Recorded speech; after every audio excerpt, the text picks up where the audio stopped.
Hey YouTube, it's ICU and welcome to the 84th episode of Best Tech and Phone Rumors.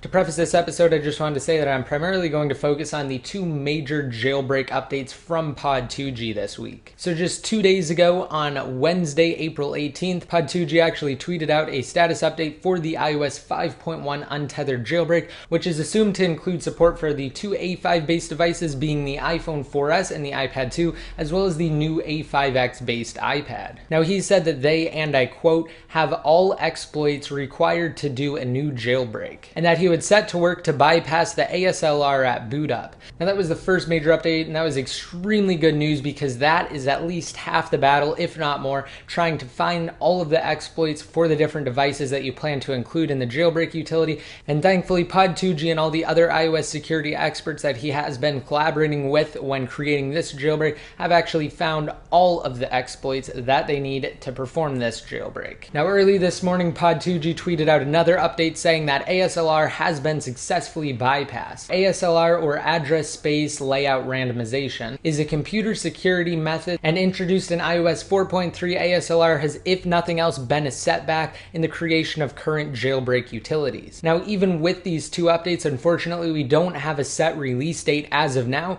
so just be sure to stay tuned to my website, Best Tech Info, and to this series, Best Tech and Phone Rumors, and just my YouTube channel in general, to stay covered on all of the latest iOS 5.1 jailbreak news, and of course I will provide a tutorial once the iOS 5.1 Untethered jailbreak is released. Now, according to a report from ET News that cites industry sources, the next generation iPhone, they're calling it the iPhone 5, could take advantage of liquid metal technology, and they're actually suggesting that it will be unveiled at this year's WWDC and released shortly thereafter. Now, in August of 2010, Apple acquired the rights to amorphous metal alloys from Liquid Metal Technologies, and shortly after the acquisition of the patent, Apple was found hiring engineers to actually work with the different metals that the patent encompasses. If this type of technology is used, it could definitely slim down the profile of the next generation iPhone, making it lighter and also making it more resistant to external impacts. So say you drop it, if it does feature this technology, it won't have as much of effect on the device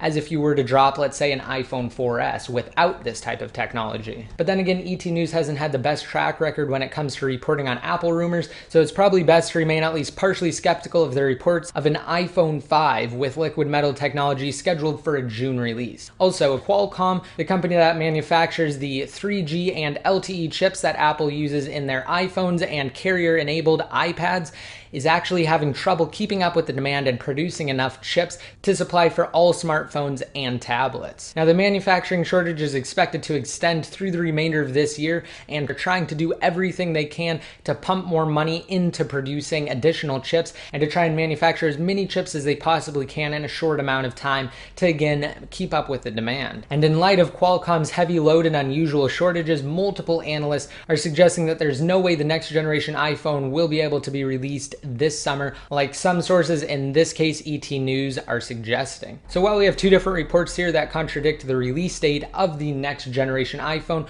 we'll just have to wait as the situation progresses. But again, just be sure to stay tuned to my website and to this series for full updates on the next generation iPhone. Now, moving on to something that I usually don't cover, the popular game developers behind the legendary Crysis series actually released a CryEngine 3 update for developers. Now, this update is extraordinary, and it definitely brings some next generation console graphics to the SDK, and I've got to say that the demo video that they put together is absolutely amazing. If you want to check it out, then be sure to go to the post that's down below in the more info, and it also details the future of gaming, and it gives a brief glimpse as to where things could be heading. Also, for video game related news, Blizzard's Diablo 3 is actually free to play for basically anyone that wants to play who signs up. Now, the game actually isn't released right now, it's just an open beta weekend event. Diablo 3 is set to release on May 15th with a $59.99 price tag here in the United States. And if you want to jump on the action now and explore the catacombs of the Diablo 3 realm, then just be sure to hit up their website. I'll have a link to it on the post that's down below. Now, something that I found interesting interesting was actually the report of smaller Apple stores actually appearing inside of Walmart locations. Now, apparently a Walmart in Arkansas is actually home to the first miniaturized Apple store to actually operate inside of a Walmart. And it's presumably just a test to see how it fares in this location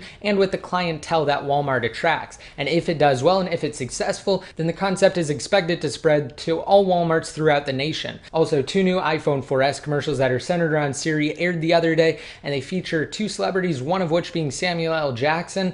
And it was assumed that these 2 different commercials were from AT&T and Verizon because they didn't appear on Apple's YouTube channel for a while. And at the end, instead of actually just having the Apple logo and saying iPhone 4S like previous ads, one actually said Verizon and the other one said AT&T. However, about a day or so later, Apple actually posted the 2 advertisements on their official YouTube channel, and instead of having the Verizon and AT&T logos at the end, they did update them with their own graphics. Now, Apple released a standalone tool the other day to combat flashback. For those of you that don't know, flashback is basically the major security threat to OS X that's been in the news a lot recently, that is available through the software update function that's found in the Apple menu on all Macs. And while the new tool does remove the same variants of the malware that the update does, this one actually does not rely on Java. So OS X users with Lion installed that don't necessarily have Java installed can purge their Macs of any flashback malware variants that might be infecting them. And if you're unfamiliar with the flashback malware or you want more information on it, just be sure to check out the post because there's a lot of detailed information there. And finally, Verizon did announce that they will be rolling out shared data plans in the middle of this summer. And the concept actually has some useful and logical applications, and it might actually better suit multiple customers on a single policy to have a shared data plan than actually having a single plan per device. If you want more information on that or anything else I discussed in today's episode,